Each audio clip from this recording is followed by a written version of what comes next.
दिन करीब आता जा रहा है। 1992, 2009, 2017 और अब 2022।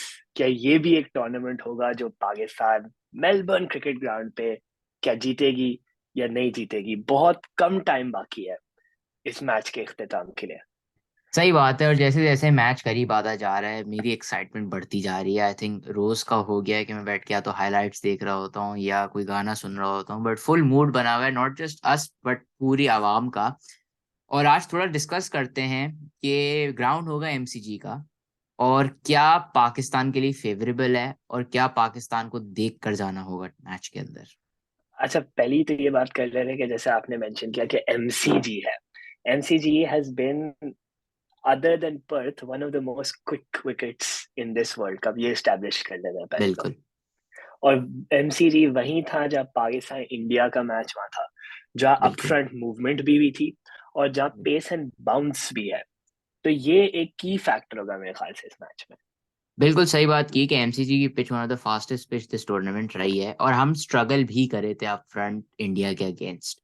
आई थिंक एक चीज तो हम लोग को समझ जानी चाहिए कि अगर हम टॉस जीतते हैं तो इट्स अ नो ब्रेनर कि we have to bowl first. I think England बिल्कुल। को चेस तो किसी भी हाल पे करने ही नहीं देनी, क्योंकि दो both the teams like to chase. वही बात है, जो टॉस जीतेगा वो पहले या बॉलिंग करेगा, और बॉलिंग फेवरेबल भी होगी क्योंकि अगर उस दिन देखा जाए तो ओवरकास्ट कंडीशन है, एमसीजी का बाउंस है, तो बैट्समैन के लिए नियरली हेल टाइप कंडीशंस होंगी पिच पे। बिल्कुल, very true. I think toss जैसे आपने कहा एज यूजुअल बहुत बड़ा फैक्टर प्ले करेगा। But let's see, because last last match में भी ये हुआ था कि Jos Buttler won the toss, और एडिलेड में कुछ डिफरेंट ही कहानी चल रही थी कि जो टीम टॉस हारती है वो मैच जीतती है। या मेलबर्न में it will be slightly different. बिल्कुल। बट आई थिंक वही वही की बात है कि इंग्लैंड के ओपनर जिस तरह से धुआंधार बैटिंग कर रहे हैं, बट उसी दूसरी एंड से जिस तरह से शाहीन शाह अफरीदी फॉर्म में वापसी बिल्कुल। आए हैं, ये एक बैटल है जिसके लिए मैं बहुत बहुत एक्साइटेड हूँ। बिल्कुल आई एग्री। आई थिंक दो चीजें इसमें जी हैं, वो ये है कि इंडिया के पास अप फ्रंट पेस नहीं था टू काउंटर हेल और उसकी बैटिंग का जो स्टाइल था, बिकॉज हेल बिल्कुल। वेंट ऑल आउट, बटलर ने भी यही किया। ऑन द कॉन्ट्ररी पाकिस्तान के पास अप फ्रंट दो ऐसे बॉलर हैं जो एक्सप्रेस पेस के साथ कराएंगे, और गिवन द पिच उनको ज्यादा बाउंस भी मिलेगा और कैरी भी अच्छा होगा उसके अंदर। ऑफ कोर्स तो सही कह रहे हैं कि ये और एक आई ऐसा थिंक बैटल है। और आई थिंक जो इम्पोर्टेंट, जो एक की बात है, एक तो हमें याद रखना चाहिए कि यस, हमारी पूरी आवाम जो है वो बटलर से डर गई है, डर गई है, डर गई है। बट इम्पोर्टेंट बात ये भी है कि Buttler has failed a lot recently as well. मतलब हर मैच में वो इस तरह की धुआंधार बैटिंग नहीं करे, और शुरू में अगर स्विंग होती है तो Butler is very liable to get out against that swing. तो it be all on that, पहले 3 से 4 ओवर के किस तरह आता है। बिल्कुल। और हेल्स हेल्स के कितने सारे रन शॉर्ट स्क्वायर हाँ, बाउंड्रीज में आए थे बिल्कुल। सेमीफाइनल में, जो अब मेलबर्न में है नहीं। तो that's another advantage that Pakistan can use. बिल्कुल सही बात है। और इसके बाद आई थिंक इंग्लैंड की बैटिंग जो है वो थोड़ी मेरे हिसाब से टेंटेटिव है। मतलब गिवन द फैक्ट कि एग्जैक्टली। फिल सॉल्ट ने कोई मैच नहीं खेला इस पूरे टूर्नामेंट के अंदर। उसके बाद स्टोक्स का एक गेम अच्छा था श्रीलंका के अगेंस्ट, बट उसके अलावा उन्होंने कोई ऐसा खासा परफॉर्म नहीं किया। नोप। लिविंगस्टन का बल्ला नहीं चला है, हैरी ब्रुक्स का बल्ला नहीं चला है, और उसके बाद एज सच कोई इंग्लैंड ने इम्प्रेस नहीं किया। जितना फायर वर्क है, मैं ये नहीं कह रहा कि वो फायर नहीं कर सकते, बट उन्होंने फायर किया नहीं। मैं यही कहने वाला था कि फायरवर्क्स तो है, बिल्कुल है, और अगर दिन आ गया तो बहुत ज्यादा फायरवर्क्स भी हो सकते हैं। तो आई मीन, आप पेपर पे इस इंग्लैंड साइड को देखें, और जिस तरह से उनका बिल्डअप चल रहा है, जिस तरह की एबिलिटी है, हर बैट्समैन के पास एबिलिटी है कि वो गेम हमसे दूर ले जाए। अभी तो आपने मोइन अली को नहीं मेंशन किया कि उनका बिल्कुल सही बात टूर्नामेंट है। एज एक्सपेक्टेड नहीं चल रहा। तो it's going to be a matchup between the English batting and the Pakistan bowling, and I feel like जो ये कॉन्टेस्ट जीतेगा ना, वो मैच में आगे होगा। नॉट नेसेसरली जीतेगा, पर एक स्टेप आगे होगा मैच में। बिल्कुल आई एग्री, बिल्कुल सही बात की। और इसके अलावा आई थिंक अगर हम थोड़ी सी पाकिस्तान की बॉलिंग की बात करें तो आई थिंक हमारे सारे डिपार्टमेंट सॉर्टेड हैं, गिवन द फैक्ट कि एडन ने जिस भी तरह यही की। कहा था। हाँ, कि हमारे बॉलिंग में मुझे इतना कोई प्रॉब्लम नहीं है। मे भी मुझे लगता है कि शायद वसीम ज्यादा बॉलिंग कराए एमसीजी की पिच के मुकाबले में, नवाज को इतने हो ओवर सकता नहीं है। मिले। बट आई स्टिल फील जो शादाब के मिडिल के 4 ओवर होंगे रिगार्डलेस ऑफ द पिच, वो काफी क्रूशल होंगे पाकिस्तान के लिए to contain England in a good position. Exactly exactly. और आई थिंक सबसे बड़ा जो सेमीफाइनल में फैक्टर हमें नजर आया था कि इंडियन स्पिनर्स वर इनइफेक्टिव कंप्लीटली।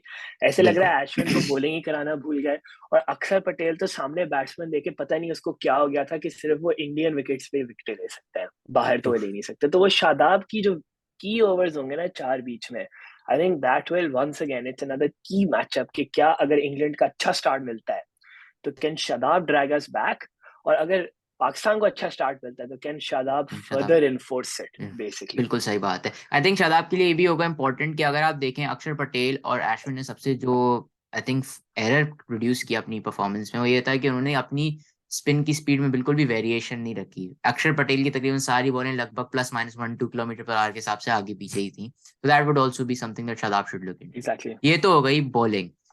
बैटिंग पे आते हैं, तो इंग्लैंड के पहले बात करते हैं बॉलिंग अटैक के बारे में।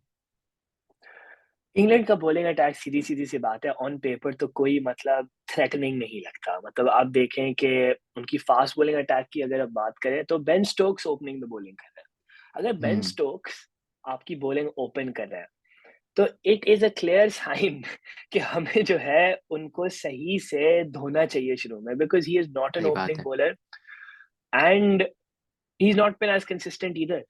सीधी सीधी सी बिल्कुल बात है। आई एग्री, उनका कोई स्टार्ट इतना खास रहा नहीं है। ऑल्दो आई फील लाइक अगर कंडीशंस फेवरेबल हुई तो Stokes will generate more swing and hmm. Movement on the pitch and he या माइट बी मोर यूजफुल। तो ये थोड़ा देख के असेस करके खेलना पड़ेगा। बट ओवरऑल उसके अगर हम बात करें तो मार्क वुड के बगैर मेरे हिसाब से ये अटैक काफी खोखला है। इसमें वो जान नहीं है जो एक प्रॉपर पेस अटैक में बिल्कुल। होती है। उसकी वजह यही है कि इंग्लैंड का कोई ऐसा बॉलर है नहीं जो एक्सप्रेस पेस डालता रहे।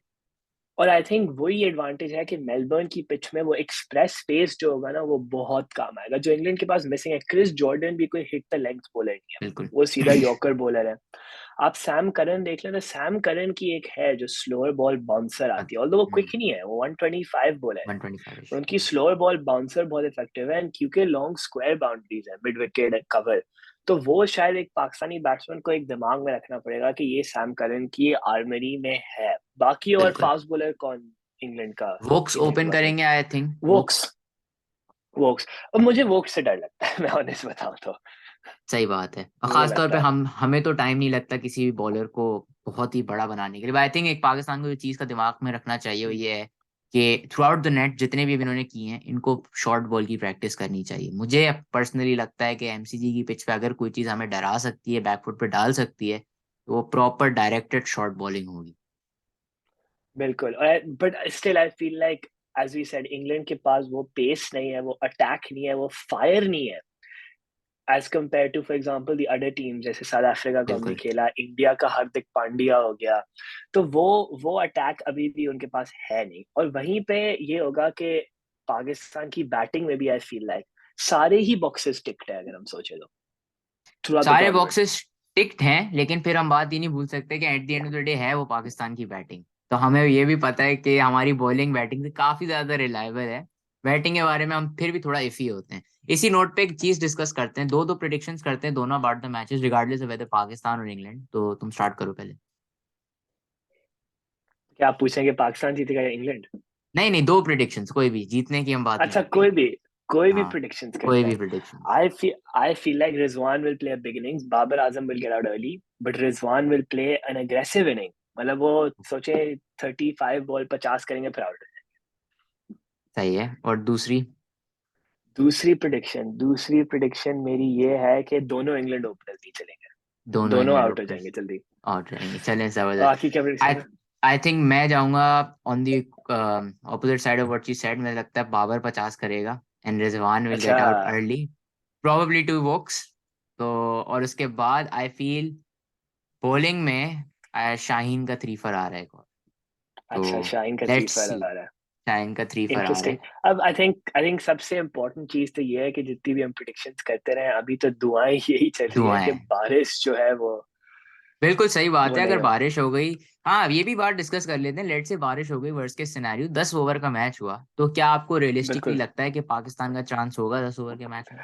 भाई, पाकिस्तान का चांस तो है देखो, बिकॉज ऑन द डे तो पाकिस्तान की उसमें आई थिंक ये होगा कि क्या आपकी बॉलिंग आपको जिता सकती है, यानी बिल्कुल दैट सही इज द बात। की। अगर आपने इंग्लैंड को अंडर 10 ओवर रोक लिया तो हमारे पास चांस है, अगर उन्होंने बहुत रन बना लिए तो हमारे पास पावर पावर इतना ज्यादा नहीं है नहीं शायद। नहीं, आई एग्री, बिल्कुल सही जजमेंट है। बट लेट्स सी, दुआएं करते हैं और दुआओं के उस पे ही चलते हैं। आई थिंक काफी कम घंटे रह गए हैं मैच के अंदर बल्कि, और सब पुरजोश माहौल में है। तो बस लेट्स उम्मीद करते हैं कि पाकिस्तान जीते और एक जरा बहुत ही धमाकेदार संडे हमें मिले, बहुत मजा आएगा। अगर आपको हमारी वीडियो अच्छी लगी और कोई सजेशन हो तो please write down in the comment section. Until then please like, follow and subscribe cricket with arcs.